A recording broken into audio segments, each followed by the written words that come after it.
नमस्कार दोस्तों। सरकार के द्वारा लोकसभा में एक बिल इंट्रोड्यूस किया गया है जिसके तहत सरकार के पास पावर हो जाएगी कि वो बायो सैंपल्स को कलेक्ट कर सकती है सर्टेन इंडिविजुअल्स के। ये आप देख सकते हो new bill to collect prisoners physical biological samples.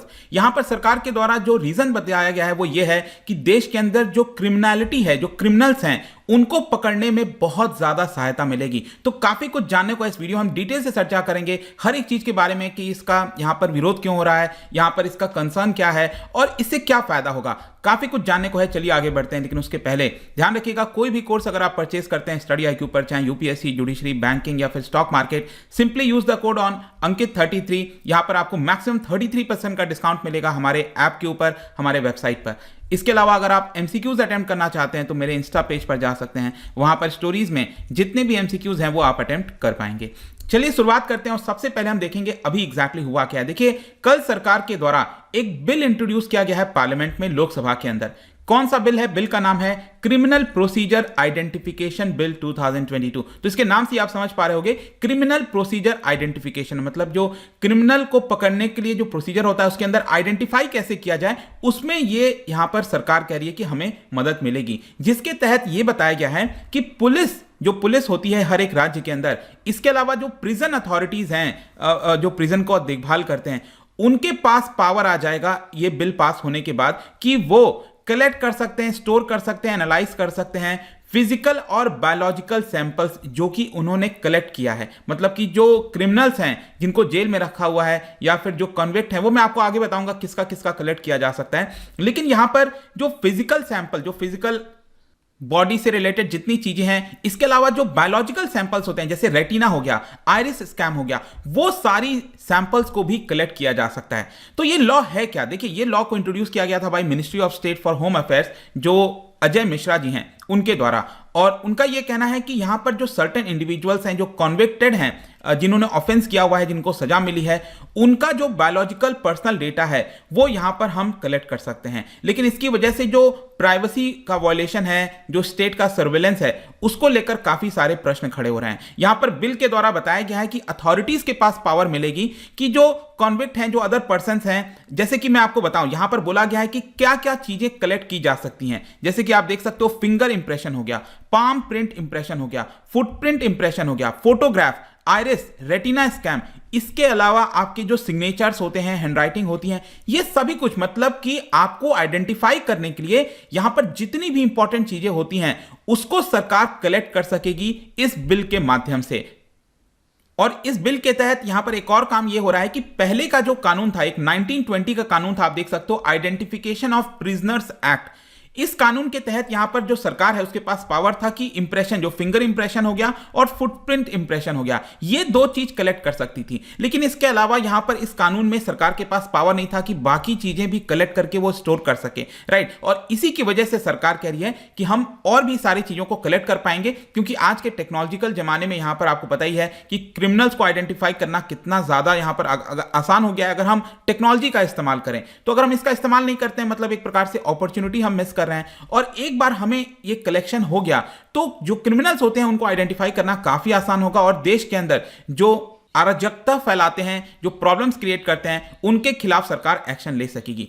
अब क्वेश्चन यहां पर यह आता है कि यह कानून किन के ऊपर अप्लाई होता है, मतलब कि किन के डेटा को कलेक्ट कर सकेगी, क्या हर किसी को? नहीं। 3 कैटेगरीज ऑफ इंडिविजुअल सरकार ने यहां पर आइडेंटिफाई किए गए। वो 3 कैटेगरीज कौन से हैं? सबसे पहला, कोई भी पर्सन जो कॉन्विक्ट हुआ है किसी भी कानून में, ठीक है, कोई भी पर्सन किसी भी कानून के तहत अगर वो कॉन्विक्ट हुआ है, वो पनिशेबल है, उसको सजा मिली है, तो सरकार उसके डेटा को कलेक्ट कर सकती है। इसके अलावा यहां पर सेक्शन 117 ऑफ CRPC के तहत एक और चीज ये भी होता है कि कोई, मान लो आपका पास्ट रिकॉर्ड रहा है कि आपने 2-3 बार 4 बार चोरी की हुई है मार्केट के अंदर, फिर वहां पर आपको थोड़ा बहुत जेल हुआ था, रिलीज कर दिया गया, तो यहां पर पुलिस क्या कर सकती है कि उनसे राइटिंग में पहले ही लिखवा लेती है, राइट। मतलब पुलिस को पता है कि ये कुछ असामाजिक तत्व हैं, ये क्रिमिनल्स हैं जो कि समाज के अंदर प्रॉब्लम कर सकते हैं, गाड़ी चुरा सकते हैं, तो उनके भी डेटा को सरकार कलेक्ट कर पाएगी इस कानून के तहत। आई होप कि आप समझ रहे होंगे। यहां पर अभी उन्होंने वो किया नहीं है, मतलब कि कोई कानून नहीं तोड़ा है, चोरी नहीं की है, लेकिन पहले का जो उनका पास्ट रिकॉर्ड है उसके हिसाब से ऐसा लगता है कि शायद वो कर सकेंगे। इसीलिए ध्यान रखने के लिए यहां पर पहले भी डेटा को कलेक्ट किया जा सकता है। और जो तीसरा कैटेगरी है यहां पर बोला गया, इसमें ध्यान रखना, ये लिखा है those arrested in connection with any offences punishable under any law in force. अब देखो ये काफी ज्यादा ड्रैकोनियन बताया जा रहा है, मतलब कि किसी भी लॉ के तहत यहां पर जो है सरकार जो पनिशेबल है उसका डेटा कलेक्ट कर सकती है, जैसे नेशनल सिक्योरिटी एक्ट हो गया, पब्लिक सेफ्टी एक्ट हो गया, ये सभी इसके अंदर शामिल होंगे। तो आई होप कि आप समझ गए होंगे ओवरऑल चीजें कि जो भी क्रिमिनल्स हैं, जो भी परेशानी क्रिएट कर रहा है उसके डेटा कलेक्ट करेगी। लेकिन इसमें कुछ प्रॉब्लम्स भी हैं, जैसे कि यहां पर लिखा है अंडर एनी लॉ।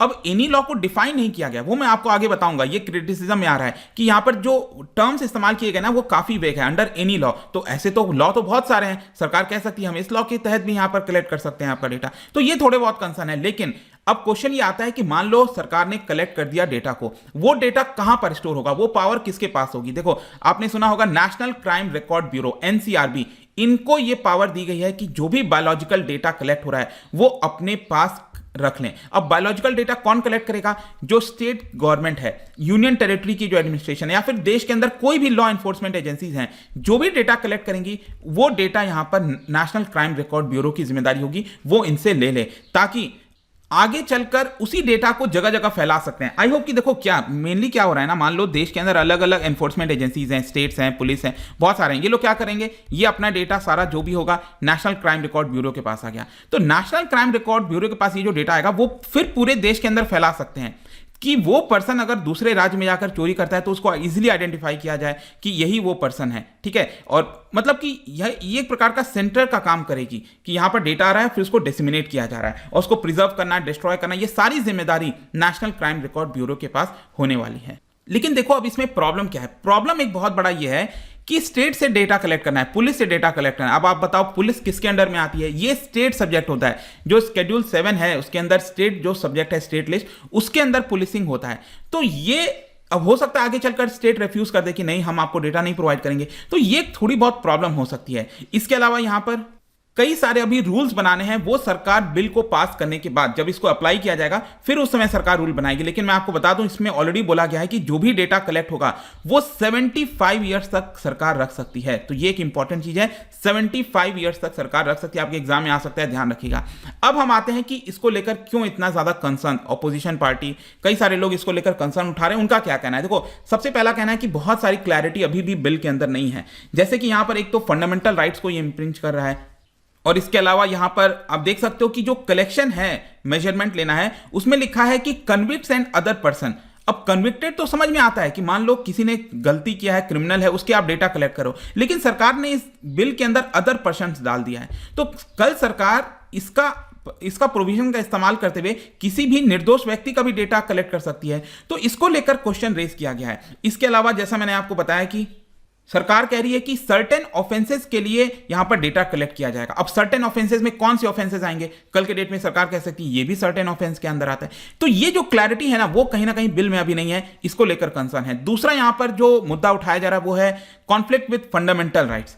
तो यहां पर आपको पता है फंडामेंटल राइट्स को लेकर ऑलरेडी बहुत चर्चा हुई है। एक बहुत बड़ा लैंडमार्क जजमेंट आया था पुट्टास्वामी और यूनियन ऑफ इंडिया में, उसमें जो प्राइवेसी है उसको फंडामेंटल राइट बताया गया है। तो राइट टू प्राइवेसी को लेकर यहां पर क्वेश्चन रेज किया जा रहा है कि आप इस तरह से जो बायोलॉजिकल डेटा है वो कलेक्ट नहीं कर सकते। तो डेफिनेट सी बात है ये बिल अगर पास होता है तो मामला हो सकता है कि सुप्रीम कोर्ट में भी जाएगा। इसके अलावा और भी कई कंसर्न हैं, जैसे कि यहां पर हमारे पास जो इंडिविजुअल्स हैं उनके पास राइट होता है कि राइट टू बी फॉरगटन, और जो प्रिजनर्स के राइट हैं उनके पास भी तो राइट होते हैं। ऐसा तो है नहीं कि उन्होंने अगर मान लो गलती कर दिया, चोरी कर जो भी कर दिया, तो फिर भी प्रिजनर्स के अपने खुद के राइट्स होते हैं। तो क्या वो राइट में सरकार यहां पर 75 साल तक उनका डेटा रख सकती है? मान लो किसी को सजा हुआ 5 साल की, उसने अपना सजा काट लिया 5 साल का, लेकिन यहां पर उसके डेटा को 75 साल क्यों रखा जा रहा है? ये आर्ग्यूमेंट कई सारे लोग जो हैं वो कर रहे हैं। तो आई होप कि हर एक पहलू आपको यहां पर समझ में आया होगा। लेकिन इसके साथ साथ मैं आपको कुछ एग्जांपल्स बताता हूं कि पहले का जो एक्सपीरियंस रहा है ना, बहुत ही अच्छा एग्जांपल है 2009 में एक भारत का मोस्ट वांटेड टेररिस्ट जो था, जो कि ऑपरेशन चीफ था इंडियन मुजाहिदीन का, इसका नाम है यसीन भटकल, आपने सुना होगा। उसको पता है 2009 में कोलकाता पुलिस ने एक चोरी के मामले में अरेस्ट किया था, लेकिन कोलकाता पुलिस को पता ही नहीं था कि यही यसीन भटकल है।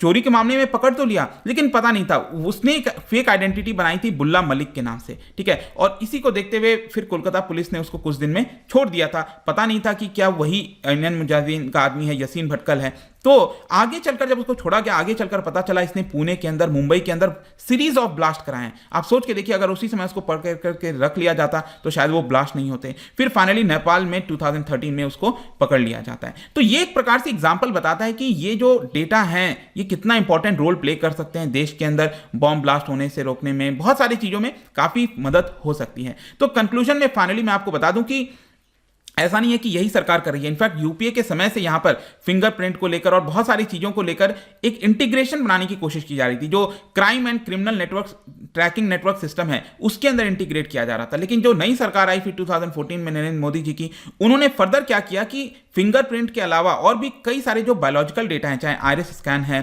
फेशियल रिकॉग्निशन हो गया, वो सारे डेटा को भी यहां पर कलेक्ट करने का प्रोसेस जो है वो आगे किया गया है। तो देखते हैं आगे क्या होता है। लेकिन आई होप कि ये एक बहुत ही इंपॉर्टेंट वीडियो था। ये सब कुछ आपको इससे रिलेटेड समझ में आ गया होगा। जाने से पहले एक इंटरेस्टिंग क्वेश्चन, क्या आप बता सकते हो human genome contains approximately how many base pairs? जो जीन्स होते हैं ना जीनोम, तो कितने बेस पेयर्स आपको ह्यूमन में मिलेंगे ये आपको बताना है। इसका राइट आंसर आपको पता ही है, मेरे इंस्टाग्राम पर तो मिलेगा ही। वहां पर अगर आप नहीं हो कोई बात नहीं, टेलीग्राम से भी ले सकते हैं इसका सही उत्तर। मैं कई सारे जो एमसीक्यूज है वो यहाँ पर स्टोरीज में डालता रहता हूँ। बाकी अगर आपको पीडीएफ चाहिए तो टेलीग्राम पर आइए, अलग अलग सोशल मीडिया पर भी आप जुड़ सकते हैं। साथ ही साथ यूपीएससी या फिर किसी भी एग्जाम की तैयारी कर रहे हैं, simply use this code. I hope कि ये वीडियो आपको पसंद आया होगा। मिलता हूं आपसे next time. Till then, thank you very much, see you soon.